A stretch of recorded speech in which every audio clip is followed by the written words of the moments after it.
So Barbara, when I interviewed you for the Courage of a Leader book, and I asked you the question, how do you get others to focus on what really matters?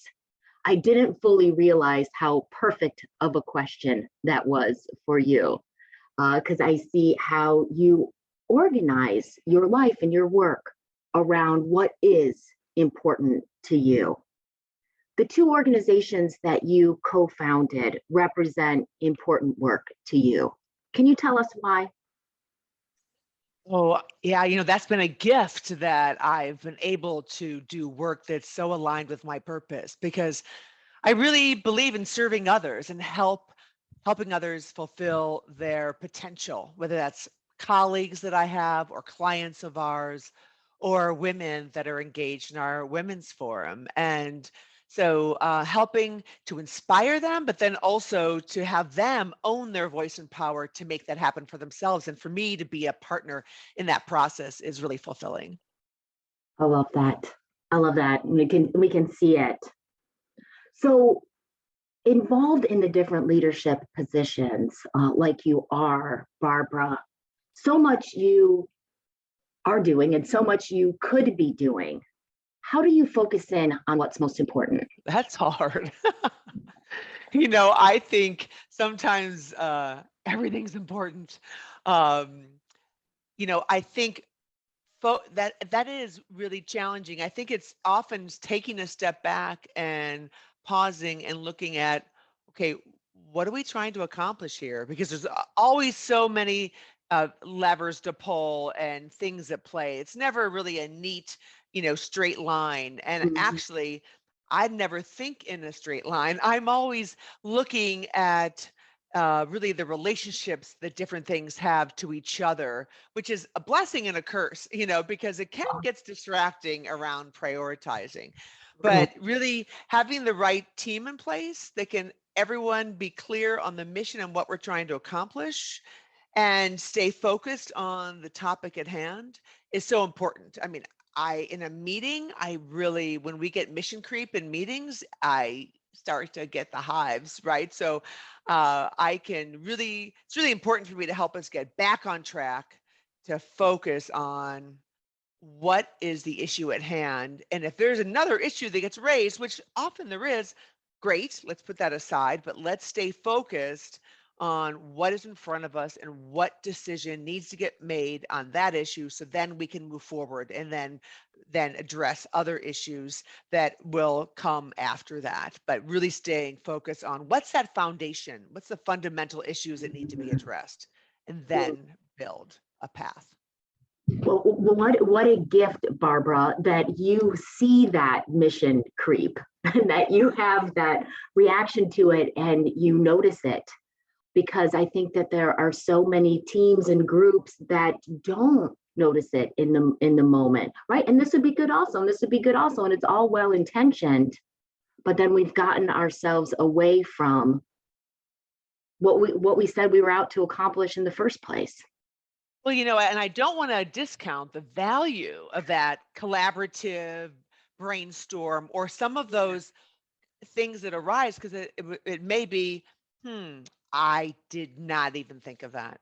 So I don't want to think that I'm all knowing or even have that arrogance to suggest that Mhm. th- this is what we need to be doing. This is the path we need to be going on.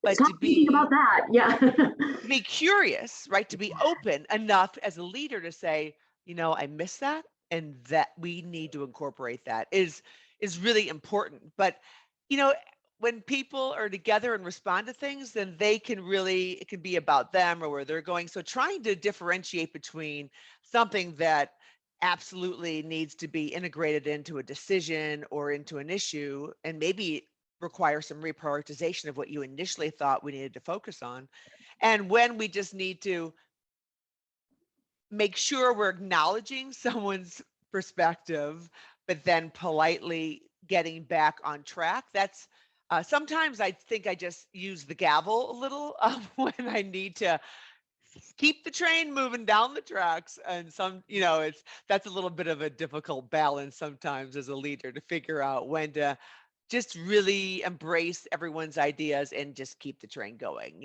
and staying focused. Yeah, I was thinking about that same word, the balance of that. And we really appreciate it when our leaders use that gavel when it's needed. Yes, well, there you can read the room a little bit. On Zoom, it's a little harder to read the room, but which has been a challenge, right, over the past few years. And I'm sure it's virtual world is here to stay with us, but it does help to make sure that you're not the only one who's feeling this way, because I think you can feel that energy in the room if you've got an engaged group as Yeah, well. yeah, yeah. Well said. We are talking today to Barbara Best. Barbara is a founder and principal of Capstrat and founder of Capstrat Women's Forum. Barbara primarily focuses on business development and raising awareness of her firm's investment management and advisory services. And she co-leads their Women's Forum, which puts on really valuable educational programming.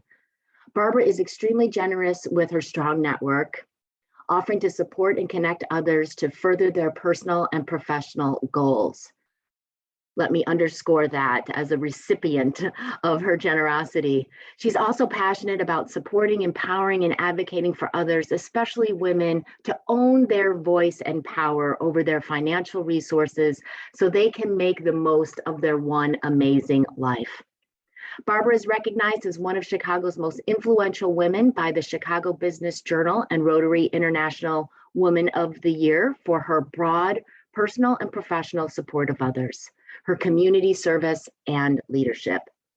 In addition to being chair of Women's Leaders in Philanthropy for the Oak Park River Forest Community Foundation, Barbara is a board member of the Women in Entrepreneurship Institute at DePaul and Housing Forward, among other philanthropic activities.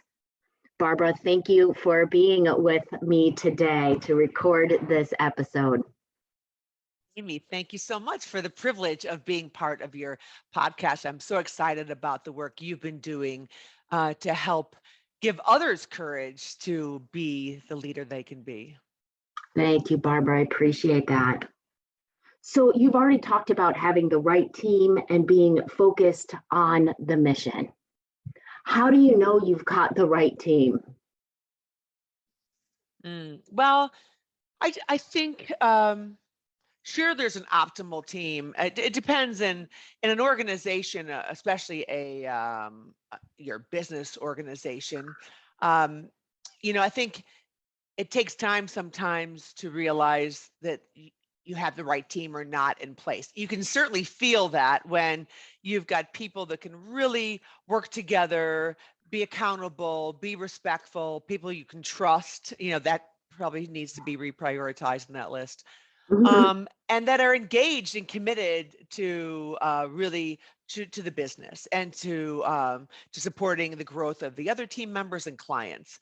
And that you really you get in a flow and you can really feel that well. I think we've seen that as we started our business, as a startup, and then as we've brought people in, as we've nurtured some of those professionals and they've grown and expanded their responsibilities, it really there's almost been a natural evolution as to who's elevated into through the ranks and who have become partners as well. Mhm. Um, and I Mhm. think it's tough when you have the wrong person in a seat, but it can be really damaging to let someone maintain that role just because of the impact it has on others and on the Yeah. culture. So I think that's always challenging, and I feel in larger organizations that there's a lot of those folks. You almost have it's so diffused that you don't feel it as much, right? I Mm, think, and really, I've worked in massive gotcha. major corporations where I was aware of that, but I didn't feel the magnitude. But I wasn't an owner, also, so I may have had a different feeling about that. And I think in my role in nonprofits, you are where you are. That's easily happens, and you really work to build alliances to manage around some of those folks as needed, but that's really status quo in different in a nonprofit service where people are donating their time and you're really grateful, but you really need to be aware of getting distracted or impacted negatively by some well-intentioned people that might not be really adding value and helping you move forward with the mission of the enterprise. I like that you're emphasizing the impact that team members have on those around them. That we want folks that are engaged in the work, yet we also want folks that are engaged with each other and focused on how do we lift up the team? How do we support one another? And I think that's become more important than ever in our virtual world because there's some more intentionality that we need to bring to ensuring that we have a positive impact on our colleagues. Yeah, absolutely. And that's not going away. I think actually that's missing. I think it's interesting. We've been pretty flexible in being able to get back to the workplace, and a lot of our younger colleagues are the ones who really want to get back at the workplace because, Okay. when I think back in my start of my career, that was a big important part of getting socialized into an organization and part of my professional development. And we have some great programs and great interactions that we've structured to help maintain and build culture from the bottom up through some real vulnerable exchanges and learning experiences. And that's been super helpful. And we're going to have to continue. And we've continued to look at ways of staying connected in a virtual environment. And that's going to be so important ultimately, to retain people, right? So they feel like they're part of something. It's harder to generate and gender those feelings of community when we're in a virtual world, no matter how great technology is. Yes, yes. I like that. Activities that have us sharing vulnerably, personally, with the objective of better understanding one another. Because when we better understand one another, we can better value each other's perspectives and experience. Yeah, and better understand how to interact effectively and in ways that work for the other individuals. Right, right. And building trust, Yeah. especially in that process, because if you don't trust the people you're with, it's pretty hard to be vulnerable and know that it's okay, and to show that to reveal some of the personal side of things, especially when you're Mhm. trying to present yourself, whether you're here or here in the pecking order, you still want to you're like, well, I want someone to have confidence in me. If I like show this weak side, is that gonna have them change their perspective on who I am, what I can be, and how I can contribute? Mhm. Comes back to trust. Yeah, it does, right? Got that circled over here. Barbara, I know we were talking earlier about this notion of focusing what's important. And I know you've come into a number of different leadership positions, some appointed, some you've created yourself because you're a co-founder.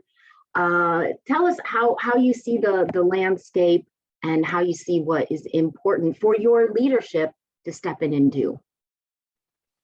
Right. Well, it's certainly going to vary depending on really the life stage of the organization you're involved in, right? So I think overall, I think it's important that you really focus on how are you being relevant? How are you serving your constituency? How are you fulfilling the needs of the people that you serve? Immediate term and then longer term. Yeah. I think it's so important to be able to sustain your mission. And so that means you need to evolve what you're doing, so that you can keep enriching the lives of the people you serve and the different stakeholders, whether that's a shareholder, whether that's an employee, whether that's a donor, whether that's someone you're delivering services to, right? It's really making sure the mission, your focus is relevant, and as things change, which they do, Yes. then evolving what you're delivering, how you're delivering it. We've had to do that in so many different ways. When this pandemic hit, our women's forum had this wonderful in-person community in the Chicago and Florida markets, and Yep. we went virtual. We're very comfortable with technology in our firm. And March of 2020, we had our first virtual event. We just pushed it out there and said, we need to do this. We need to be there for our women. Let's do a program, 30-minute segments on a mindful meditation, because, the wheels were coming off. Yes. And at that point it was like, this will just be a couple months here. So and then Right. that changed, but we offered weekly 30-minute programs for that first 5 weeks in different aspects of helping women just pause, be engaged, just enrich them in little bites, like 30 minutes, because we felt, everyone felt overwhelmed, but everyone has 30 minutes, right? But the mission remained the same, yet your focus on how to do it shifted in so many ways. I mean, not only the in-person to virtual, which so many of us experienced, right? But now you were talking a different cadence, you were talking a different duration, probably some of a shift in topic. Oh, yeah, absolutely. Yeah. Well, we really were focused on, what do people need to hear? What do we need to help people deal with here? Mhm. And so, that was really important. And then in our firm, the way we deliver investment and market updates is through the small video conversation with our managing principal, our founder, my colleague, and then another partner who runs our investment group.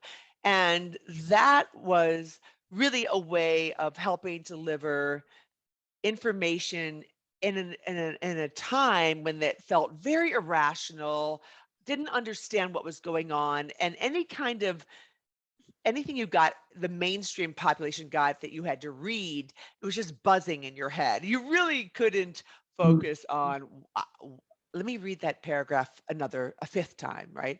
But when you can hear two people having a conversation about what's going on and put some rationality in create rational explanations of what feels irrational, it was soothing, it was helpful, it was helping people calm down. And we were really taking this approach in all aspects of our business, the women's forum platform, as well as in our core business. Yeah, yeah. The videos are easy to absorb. Yeah, The that's important, real- right? Yeah. yeah, yeah, because it's a part of getting the information to people, delivering it up in a way that they can absorb it and understand it.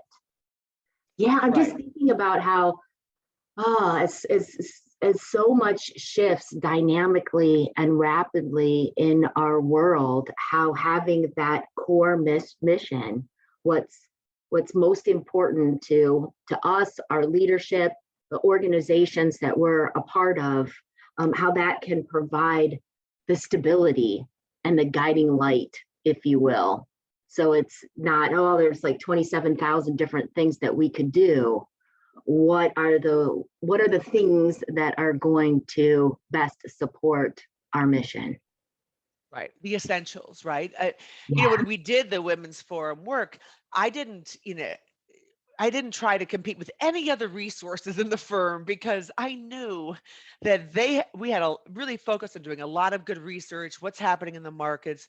We're an investment company, so let's make sure we're able to advise our clients, that we're managing all of that money in a way that's appropriate, and those resources could focus on that effectively. And then Mhm. we can just leverage some of the technology out there on a platform, and continue to support the women that we're committed to supporting, the men we're committed to supporting, in the different ways we support them. So yeah, you really I couldn't, it would be inappropriate for me to say, well, I need resources to help with this next Women's Forum event when, the world's on fire, or felt that way. Mhm. And we had a lot of people who were, so concerned with, with the market volatility and what's happening, that really wanted to make sure that we stay focused on delivering excellence to our clients. That's job one always.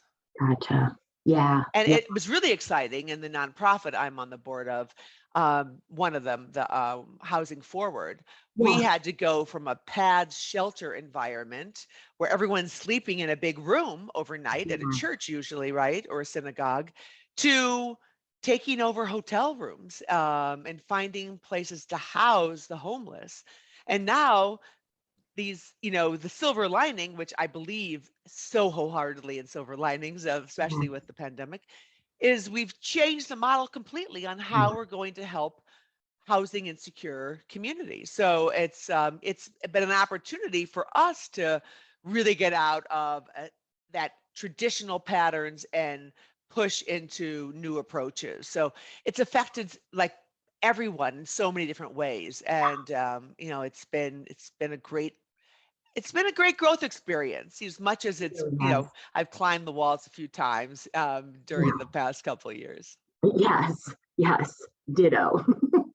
These walls right behind you, Barbara. Again, Exactly. again, another example of a completely different way to fulfill the core mission. Yeah. Well, right, because now we have these new risks that will be omnipresent. Also, for example, in the housing situation, we saw the mental and physical health of the people we serve Yeah. just improve tremendously, right? Mm. Have more stability, not just have an, be not, they, a lot of times the places they'd go for refuge during the day were closed now, and they couldn't even go there. So yeah, there were some different needs that were fulfilled, and we did a better job doing it. There's still opportunities, right, to continue that mission and evolve it and pay attention, and don't think we've solved it now. It's still an evolving process, and so we're mindful of that. The Women's Forum, we did those 30-minute meetups when we would do our programs, usually Yep. twice a day, in the morning and the evening, because now we had people around the country, people in Europe, all over, in Canada, all over the world, sometimes dialing into our programs. Geographical. Yeah. Yeah. And then we thought, well, 30 is great, and you can accomplish a lot in 30 minutes, actually. But sometimes we need to give voice to a longer program, maybe make it more of a workshop, have a really more outcome of what people can accomplish. And so then we've shifted gears and gone to some lunchtime programs. And then we've done a better job now integrating networking, because not everyone's networking in person, or they aren't as often. And so people are still looking for that. And so having those breakout where people can connect in a much smaller 3 to 4, 5 people at a time versus, double digits and triple digits is important. So now we continue to evolve and pay attention to what we're doing with our Women's Forum too. Yeah. Thank you for your involvement in all of that work. And I'm just thinking about the ways in which it kept your eye on the shifting needs. Well, ultimately, that's really what matters. We have to be careful. That we don't just get in love with what we're doing and think, yeah, this is great. We really have it down, because then, it's going to change, and really need to make sure you evolve your messaging too, because different people are at different stages of what's happening in their lives. So yeah, we really want to make sure that we're meeting people where they are, but we're also helping to nudge them to where I think would be good places to be as well. That is an excellent point that you just made, Barbara, that I know challenges me and challenges many leaders. Like, we found something that works, right? Let's just even say those half-hour weekly meetups that Capstrat Women's Forum was putting on at the beginning of lockdown, right? That's a formula that works. Many would just be like, oh, we keep doing that, and not have their eye on, or have their eye on it too late. right? How are things evolving? What's needed next? And moving to, I don't know if it's the next version or it's the next curve, right? What's needed, and how do we make sure we're always out there thinking about the future needs? Yeah, well, it's funny, we've done that. We have a program that we've run for thousands of women called Money, Power, and Purpose, Aligning Your Finances with Your Future. And, that's a program we do for different women's groups, whether it's ERGs for different corporations or Mhm. clubs or associations. And so that has been just this really successful program that we continue to evolve. We make sure we evolve it and evolve the messaging, but the core foundation is there. But with this pandemic, it's been especially the impact on women has been pretty significant, and we have our great resignation, but also our great you can pause and reframe of Yeah. what's important.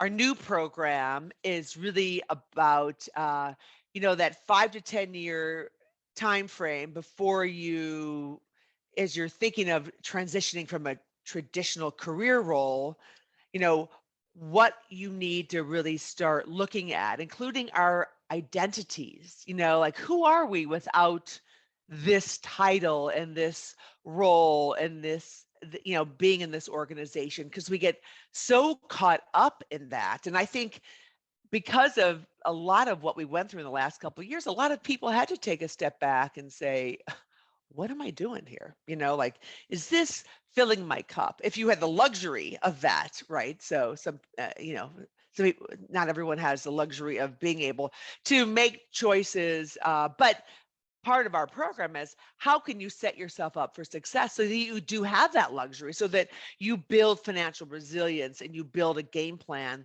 and you can see, can I make this pivot in a way that's more aligned with what I want to do to fulfill my life, and am I living aligned with my values? And so we look through values and identity, and then the financial component of supporting that journey as well. And that's been Awesome. another new program that we're so excited to continue to What's put that out. program called, Barbara? Yeah, the name of this program is Financial Strategies to Support Your Brilliant Life. Love it. Yeah, it was really wonderful to produce and develop, and really to focus on identity and what we're doing with our time. We have so much time that we have to really plan our lives to use time, but then also we're gonna spend a lot of years past our core working years, and Yes. so we have to really make sure we're intentional about having a good financial strategy in place so that we can fund Yeah. that brilliant life that we want to live. And what kind of light do we want to shine on the world? What is it that we're here to do in this lifetime? So we always like to incorporate purpose. And I think that's Yeah. so important for you. I've heard you talk about the essence of that with leadership, of connecting to purpose. And I Yeah. think ultimately we all want to feel a connection of purpose, which is how we're going to retain our talent as well. Because when we can connect them to being their why and the purpose that we're fulfilling for others, I think that's what keeps the glue of people wanting to continue to work and be a part of Capstrat. Yes. Yes. Yeah. And then how powerful when it's all aligned, right? We've got our purpose for our leadership, which I call leadership legacy, right? If Right. we're looking to that purpose to guide us in our choices and how we show up in every interaction and for every project that we're engaged in. And then, yeah, when we've got our why for our organizations, why are we doing what we're doing? What are these events providing for women? Keeps us focused on what's most important. Yeah, So I think that's so absolutely. powerful to bring the purpose into all the work that you do with educating and supporting people with their finances. And it's so funny, Amy, because sometimes I'm like, God, we talk way too much about purpose. And then I'll be at an event and there it comes again. purpose. And I'm like, nope, this is so important. I was at an event, and the keynote at lunch showed a video that they produced for their organization that I cried through. Mhm. And I'm like, we need to keep talking about purpose. When other people show videos about how they're being purposeful in their work and just how fulfilling that is, it just is a reminder of that's why we're here. That's what we're trying to do. That's what's so important to do and be connected to. Yeah. How do you make sure you're focusing on what's most important when there are all of these shiny objects and pieces of information and possible things to do in front of us? It's being clear on that purpose. That's tough. You can get overwhelmed and caught up in things, and but you're right. Getting grounded and having that time, building time in to just take a step back and reframe. It's just to make sure you're on that right path. It's easy to get caught up in the doing versus the being, and there's a balance. Sometimes you just got to crank things out, but as long as you build in enough pauses and check-ins with Yeah. your team, with your clients, with where the market's going, then, you can keep doing that good work that's going to help sustain the strength and growth of your organization and sustain and grow the success of the people you're serving. That's certainly Yeah. what we Well believe. said, Barbara. I want to underscore a couple things that you just said because we're talking about the importance of staying connected to your purpose. But how do we do that day to day? And it's the step back and it's the reflection and making sure you've got those check-ins with your team, with your colleagues, with your stakeholders, right? And building that into our calendars. Otherwise, all of a sudden, 2 months have gone by and our nose is buried in the weeds. Yeah, that's been an ongoing challenge of mine. Mhm. And so I've built in and I've gotten much better recently about having a consistent morning ritual. Oh, nice. It starts out with some loving kindness affirmations for myself and for others in my life, and then a couple of gratitudes. And then I have a time scheduled for physical work, whether that's a lot of yoga, which is also, I think, a moving meditation in a lot of ways, but it's very physically challenging. And then I do a little meditation as well. I build that into my day now, and a little journaling. I used to journal a lot, and then I really gave it up. But I do a bit of journaling, and then I record to check that I've been doing the different aspects of my fulfilling my morning ritual, a little self accountability, and doing my to-dos, really prioritizing what am I looking to accomplish professionally, and then a couple of personal things that I'm looking to Mhm. accomplish, and managing that list on a daily basis. Oh, thank you Yeah. for sharing your morning ritual with us. We do have to intentionally plan to pull that attention back to a broader, bigger picture view. Otherwise, we are human doings and we get into that, Yes. and we've got to intentionally create that mental space to take that step back to see what we're not seeing when we're in the midst of driving forward with tasks. Oh, Yeah. but oh, go ahead.